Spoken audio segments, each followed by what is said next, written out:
The year 2025, the team, the Minnesota Twins, and the assignment find the best players to suit up.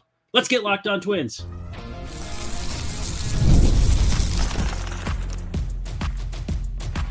You are Locked On Twins, your daily Minnesota Twins podcast. Part of the Locked On Podcast Network, your team every day. Hey, hi, how are you? I'm Brendan Warne, and this is Locked On Twins. I've been a Twins watcher for 32 years, and you can unfollow me on the tweets at Brandon_WARNE. And while you're at it, follow me on Blue Sky at warren.bsky.social. Joined by good friend Dave Brown, a BBWAA member, and a Joe Mauer Hall of Fame voter. Dave, how's it going today? It's going great, Brandon. I'm excited that we're getting to the Twins all-quarter century team. And I've been meditating on this for a while. You and I have been talking about doing this for a while, and we're happy to get it off the ground. By the way, thank you for making Locked On Twins your first listen every day. We hope you're an everydayer, by the way. It's cool to be a Locked On Twins everydayer. You got to trust me on this one. But we're free and available wherever you get your podcasts, as well as on YouTube. And, of course, as part of the Locked On Podcast Network, we're your team every day. Love to hear from you in the comments and all that fun stuff. Make sure to give us a 5-star review wherever you are listening. In this episode, as we noted, we will be talking about the all-quarter century team, the hitters this time around. We'll do pitchers in a subsequent episode. Recording time TBD, but very soon. So, before we get to all that, I do want to talk about the other outlets released their quarter-century teams. I wanted to let that breathe a little bit. I don't want to be part of the crowd. You know, we've got some time to let it kind of dissipate, and then we can give our takes. I want to also be clear. I did not read any of the others. I do not know about the roster structure of any others. So what I have done is I have created a starting lineup of 9, as one does, a bench of 4, a rotation, which we'll get to in another episode, of 5, and a bullpen of 8. That comes out to, let's see, 13 and 13, 26. So we're doing the 26-man roster. I have some just missed for position players, just missed for starters, just missed for a fully functional bullpen. So should be fun. Dave, any thoughts before we get started? I think my team's layout is probably going to be a little different than yours, but we'll still have enough crossover and agreements that and a few, I don't know if there'll be disagreements, but things that the other one maybe didn't have that will make it an interesting conversation. All right. Well, let's start behind the plate. And it's pretty obvious Joe Mauer is the starter. I think you could make a pretty good case for him as the starting catcher on MLB's all-quarter century team. I mean, if you wanted to go with Yadier Molina because you think that catcher value is tied up in something we can't really quantify very well, and thus his WAR or any other thing is not where Joe Mauer's is, I'm not going to fight with anybody about it. There were some truly great catchers, Buster Posey. I mean, even if you look at there were some really great catchers, Brian McCann, Russell Martin, a few other guys, but Joe Mauer's the pretty easy choice at catcher for the Twins. And really, I think if you added up the catcher WAR for the rest, it would probably come out to maybe half of Joe's 53.5 Fangraphs WAR, maybe. Some of Mauer's WAR is from first base, right? I mean, not a lot, but a little bit of it. It isn't really even close. It is, the Twins have had some good catchers from time to time. I also have, after Mauer, I've got Anthony John Przinski as my backup. I don't know. Yeah, we can do backups while we're doing, and that's who I have too. I had Ryan Jeffers, but pound for pound, plate appearance for plate appearance, and if you look at defensive metrics, FWIW, which is to say, I don't know how reliable defensive metrics for catchers are now, let alone a guy who was here from 2000 to 2003. But the metrics like AJ a lot more defensively than they do Ryan Jeffers. Jeffers, I don't know if he has he's got disagreements, or he used to be a better framer than he is now, right? Statistically, and that might have something to do with how the Twins ask him to catch the pitchers.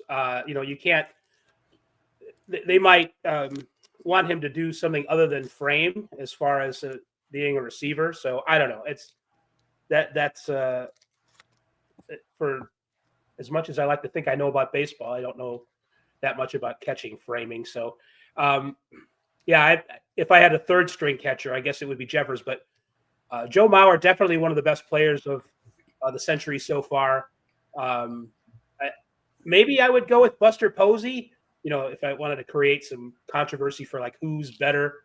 And Yadier Molina, of course, a lot of it is reputation, but he turned into a very good framer at some point as well. So I don't have any problem with anybody saying Mauer is the best catcher for anybody for 15 or 25 years of the century. I want to see, just for fun, I'm going to put you on the spot here. How many of the top 5 Twins catchers you can name by F-WAR? Let's just say, okay, it's Mauer, Przinsky, Jeffers. How many of the next 3 can you name? Absolutely none of them are coming to mind. I don't know. One is still Vasquez on there? Vasquez is 7th, just misses with 1.7. I know that one of them today hit a home run off a former Twins pitcher at Wrigley Field. Oh, really? Well, that doesn't help. I can't think of who it is. Mitch Garver homered off Ryan Presley. Jason Castro, 5th. And then Tom Prince, we hardly knew ye, 6th. Then it goes Vasquez, Jimenez, Gary Sanchez, and the legendary Mike Redmond. All right, first base. I'm going to click over. I'm using a Fangraphs tab just to keep myself accountable. How can I run you a tab if you haven't made an order yet? Yeah, right. Right. Well, I'm working on an order by clicking tabs. It's pretty easy here too. Justin Morneau at first base. And again, like I said, a lot of places did quarter century teams, and I didn't look at their rosters. I don't make a habit of reading a ton of other Twins writing, mostly because I don't want mine to be kind of clouded by that either. And mostly because I find myself reading other things. And so I want to be clear that I don't want anybody to think we're aping their list or anything like that. So if it's very similar. Racy novels, you're into reading those? I'm reading a conspiracy theory book on John F. Kennedy right now. So maybe that's fair. He's never been associated with one of those conspiracies. No, come on. Not at all. And so Morneau, pretty easy choice. If you go by positional, guys who I would consider first baseman, this is hysterical. So we'll omit Joe Mauer. Morneau is at 19.9 Fangraphs WAR. They have Miguel Sano at 8.2. I don't really consider his primary position first base. Then you have Doug Minkiewicz, 8.2.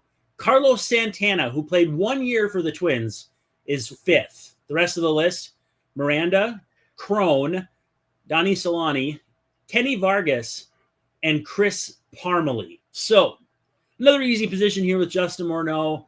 Gave the Twins their first 30 homer season in something like 25 years back when he won MVP. And it's pretty obvious that he's the guy here at first base. Who do you think the next Twins first baseman is? Are they going to, this is off subject, but are they going to extend Ty France, or is Aaron Sabato coming up next year?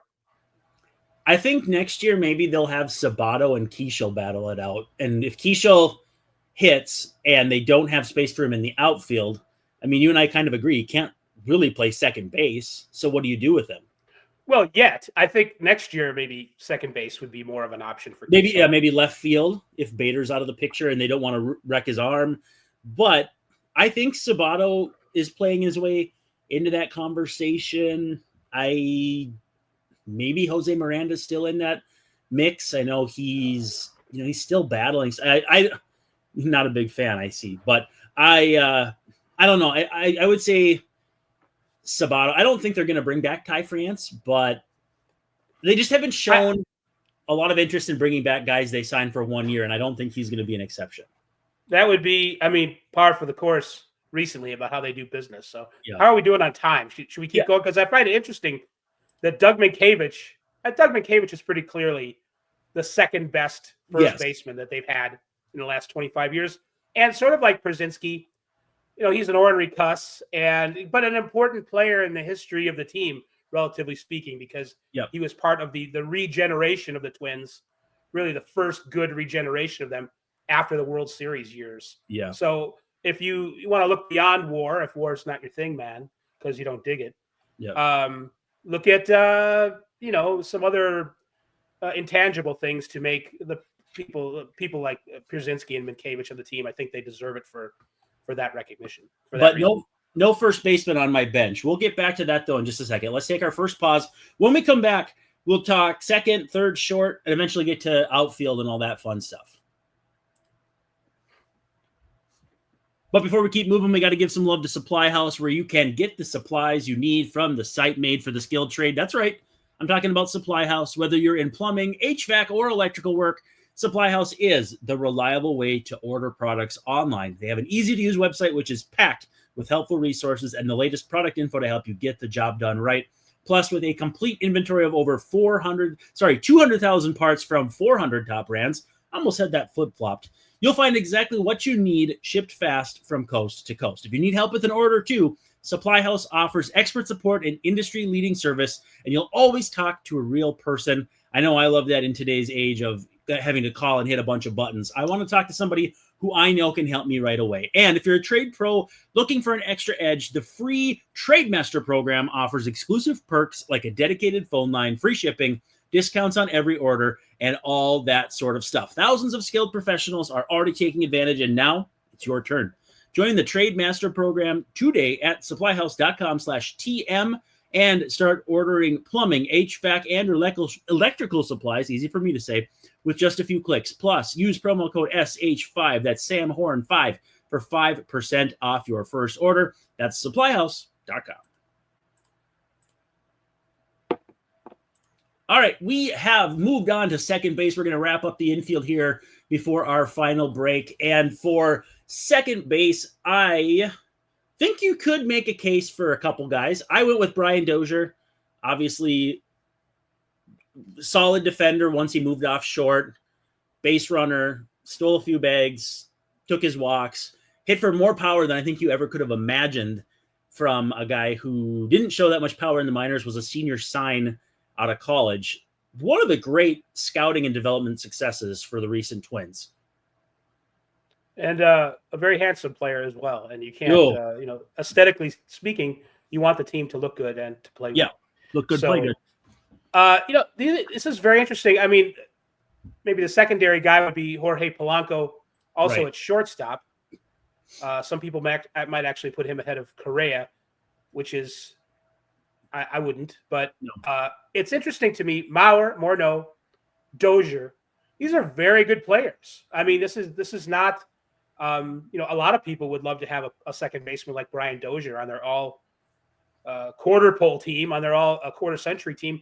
These are excellent players. The Twins, they don't have a lot of depth, I'm noticing, on this team, but the first line guys, especially on the infield, with a couple of outfielders, starting pitchers, are really good. Yeah. Dozier to me is the clear-cut second baseman. Then at third, I'm taking Corey Koski. I've always had kind of an internal debate about if Koski has a case for a better third baseman in Twins history than Gary Gaetti. And you'll get the old heads that'll say, he won a World Series and all that sort of thing. And I don't know. I guess if that's part of your argument, it's part of your argument. I can't take that from you. But Koski, pretty easily the best third baseman over this stretch. And I think, to your point, the other issue is that there's not a ton of overlap here. Joe Mauer debuts in 2004. Corey Koski is out right around then. I'm trying to remember if he was already gone by 04. I think it was 05 he was gone for sure. Morneau debuting in 05, I believe, or maybe it was 04 with the trade of Minkiewicz, but he didn't become a big-time 2006, he was obviously a big-time deal, but not a lot of overlap. Dozier coming in, towards the end of the Joe Mauer run, right as Morneau was out the window. I mean, there's very little overlap here to this point, but I think we're in lockstep all the way through third base. Koski, a generally underrated player, nationally speaking, very good third baseman, deserving in his what's the honor that he's getting this year? He's not getting his number retired, but he's probably being entered into the Team Hall of Fame, which is a good. That's right. A good honor for sure. It's appropriate. It's appropriate. Corey Koski deserves that. He was not that anybody should care too much about this, but he was a great interview. I like. He's sort of like a reserved David Lee Roth. It's funny that he's from like the middle of Canada because he came off as kind of like a California surfer guy, sort of like Joe Ryan a little bit. Volleyball player.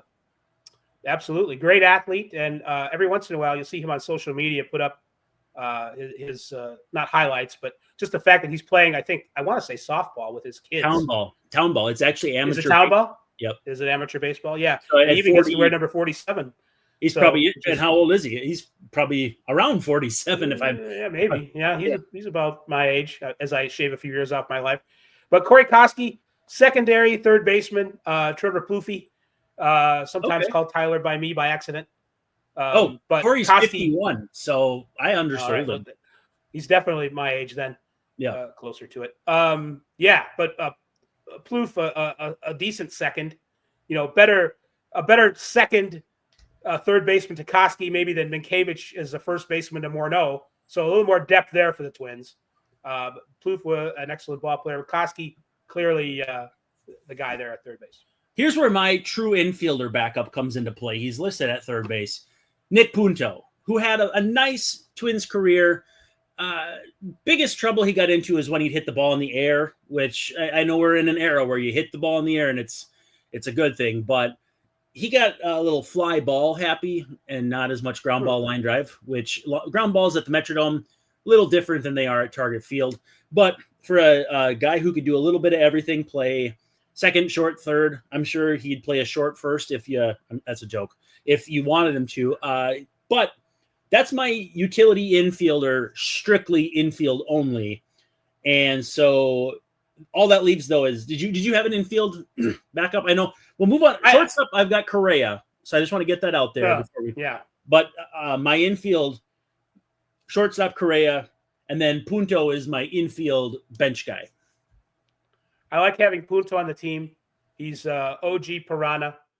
That's an important part of the team's history, part of its identity. Personification of how Garden Hire teams played. Maybe he did get a little homer greedy with the baggie out in right field. I don't know if that's it, but it's kind of funny to me, Nick Punto trying to hit home runs when, he should be Mr. Drag Bunt. But he belongs on the team. So, I don't have, like I said, my team structure is a little bit different than yours. I've got backups at positions. So we've got to put Polanco on the team somewhere. So I had him backing up Correa at short. So, I have him at DH. Spoiler alert, he's my DH. Okay. Well, that's fine too. So I have a different DH though. Okay, well, let's do one more thing here. I have an infield outfield backup, which is Michael Kadire. And he played some third base, he played some second base, he played first base when Morneau went down with the injury that, basically waylaid his entire career. So my infield / outfield guy who could do a little bit of everything, because on my bench I like a catcher, someone who can play the middle, someone who can play center, and then a floater. The floater that can play infield and outfield is Michael Kadire, and my DH is Polanco. Where does that leave you before we do outfield? And I have 4 outfielders for the next segment. Well, my DH, brief though it was, is Nelson Cruz. And a tough second choice is Torii. Cruz, an important player, leader of the beloved Bomba squad, but also the guy who fetched Joe Ryan in a trade. I don't know if you put a guy on a team because of that, but he's a beloved player for someone who wasn't here very long, and I think appropriately so. And Jim Thome hit probably the most famous home run in Target Field history. I don't know. To me, it is walk-off anyway. The first walk-off against Matt Thornton of the White Sox. That was a fun night. But still, I've got to put him somewhere on the team, or at least on the outside looking in, Jim Thome. So Thome and Cruz at DH for me. Pretty sure that hit the foul pole and then struck somebody in the face when it came down. Or not the foul pole, the flag pole.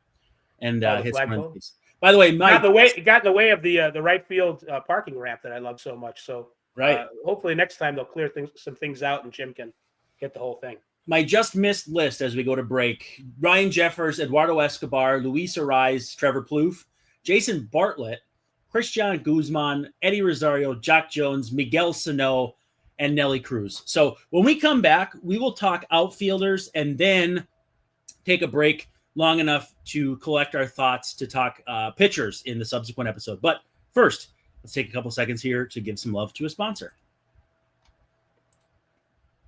All right, let's be real. Coffee isn't just a drink. It's a ritual, a lifeline. It's a thing that gets you from half asleep to fully functioning. I've got my cup right here. And it's if it's that essential, why settle for anything less than amazing? That's where Trade Coffee comes in. It's the number one coffee destination in the United States, delivering fresh, incredible coffee from over 50 of the country's top roasters. Whether you're for a cold brew or a pour over or however you like it, they've got a roast that you will love. I took Trade's quiz. It took 1 minute, literally a minute. And the first bag they sent me was spot on. Hit all the notes, hit all the flavors, hit everything that I like from coffee. If you start your day with it like I do, you want something that gets you going like that. And Trade Coffee has been that for me. Right now, Trade is offering exclusively to our customers 50% off their first month trial at drinktrade.com/lockedonmlb. That's TRADE, nice trade falvey.com/lockedonmlb for 50% off your 1 month trial. That's drinktrade.com/lockedonmlb. All right, Dave, for outfielders, I did left, center, and right, and then a bench outfielder. By happenstance, they're all center field-ish. I didn't focus on a corner because it was a corner, and some of these guys were better in corners. Don't put them baby in a corner. But no, I'll just read my three and my bench, and then you can do yours. In the left field side, I have Max Kepler. In right, I have Torii Hunter. And they're flanking Byron Buxton with Denard Span on the bench. So I have all kinds of defensive ability. I mean, maybe you want Kepler in right based on how he knows target field. If we're assuming that the all 2020 quarter century stadium is target field, they've played more years there, and it's a little better than the Metrodome. Just my opinion. If we're playing at target field, though, yeah, I think I'll put Torii in left and Kepler in right. But we're going Torii, Buxton, Kepler, Span on the bench. Gives you some speed, gives you a left-handed stick if you need one late. I think it's a pretty easy choice. Again, my also-rans or my close were Jack Jones, Eddie Rosario. That's about it for outfielders. Well, I've got two. I don't feel comfortable not putting Torii Hunter on the on this team, even though some of his other seasons, productive seasons that weren't necessarily in this century, and also there's, he left for the Angels and for the Tigers, so he wasn't there the whole time either. Right. So I guess that muddies the situation, and his things like his WAR aren't that good because once he was a great defensive player for a time, and toward the end of his career, statistically, metrically, he was less than he was in the first half of his career. Not that unusual. Well, how's this for a comparison? Sorry to interrupt. I apologize. He's got 2.1 fewer Fangraphs WAR than Byron Buxton in 400 more games. That should tell you something. Yeah, it does. Well, I mean, and we'll see how Byron, if Byron continues to, if the prophecy of Paul Molitor happens and he's a better player throughout his 30s than his 20s, we'll see how his numbers hold up. So hopefully they do. But I've got four starting outfielders for 3 spots, and that even puts Span on the bench. Yeah, somehow I've got Eddie Rosario, Torii Hunter, Byron Buxton, Max Kepler in the outfield, and Buxton is the only one who is clear cut above the rest. I would say Hunter and Rosario are the next tier, and even Max Kepler. Max Kepler is probably an underrated player. People have their opinions of Max Kepler are mixed and colored by his disappointments more than his successes. He's an amazing success story. Yeah. Coming over from Germany, as a teen on a tramp steamer in the 1920s and turned into a ball player by the Twins. So I exaggerate a little bit, but it's still, he came over here as a kid and left as a man for free agency. At their peaks defensively, Byron Buxton or Torii Hunter, who you got? Oh, it's Buck. I got to take Buck, right? I would say yes. Torii's pretty good. Torii fell off quite a bit late defensively. It was a Kirby Puckett level a descent, or a Mike Trout level defensive descent. Yeah. No, I would say Buck. Yeah. Okay. For sure. Yeah. I got Span. That's 3 really good center fielders, Buxton, Hunter, and Span. There's no depth anywhere else on the roster like that. Right. And I've got Jock Jones, a player that I did not really like very much. He could hit some home runs, but he didn't walk enough or steal enough bases and was weird in the outfield. But still good enough to be on the fringes of this team. A guy that I would have liked to have on there based on his stat line, but his defense really crushed him down. Matt Lawton, just a tremendous ball player, traded for Rick Reed. And we didn't understand at the time how good a guy hitting 300 with a 402 on base and a 451 slugging percentage really was. And so, 11th in outfielder WAR, just a couple ahead of Matt Wallner. And defense, like he has a Josh Willingham level negative value defensively. Ooh. And he had a play maybe like 1999 or 2000 where he lost the ball in the lights and it actually fractured his eye socket at the Metro. Oh my God. So, I laughed just because it's so painful. That's terrible. Yeah. So I was a big Matt Lawton fan. I was, I had him on my, I don't know if you know what APA is, but it's like a Stratomatic-ish baseball game. I think it's like the score sheet that I do, where I actually just got Cody Clemens in like the 45th round, which I'm appropriately psyched about. I got Cody Clemens, and then that lefty, that nasty Blue Jays lefty, Braden Fisher, that faced them. And Tyler Heineman was for some reason still out there as a third catcher. So he's been like worth 1.6 WAR, and he's only played like 30 games. Anyway, so to roll from the top, Mauer, Morneau, Dozier, Correa, Koski, Kepler, Buxton, Hunter, Polanco. Behind the plate on the bench, I got Przinski, Punto, Kadair, and Span. Not a lot of dissension from you, but I think, it's probably not a top 5 quarter century team if you were to rank all of them. But if they had more overlap, I think we'd look a lot more favorably upon this team, because it's pretty stacked talent-wise at the top of each position. The biggest difference I would say between your team and mine is that mine has Nelson Cruz and Jim Thome on it as a DH platoon. Yeah, so I'm going to win because of that. Probably. Well, you know what? We all win when you listen to Locked On Twins. Thanks for making Locked On Twins your first listen today. And for your second listen, make sure you check out the all-new Locked On MLB Game Night, which is every game, every night, all season long. Get local analysis on a national scale, and find MLB Game Night on Locked On MLB on YouTube or wherever you get your podcasts. That's where I hang out after the game. I drop a quick 1 minute long little bit on our YouTube feed as a short, and then it gets uploaded into their show. And so check out Game Night every night, every game. They take care of it. It's a tremendous show, rotating cast of characters, and they would love to see you there. Well, this has been Locked On Twins. He's Dave Brown. I'm Brandon Warne, saying thank you so much, Lee, for coming and hang out with us, and we will see ya tomorrow night.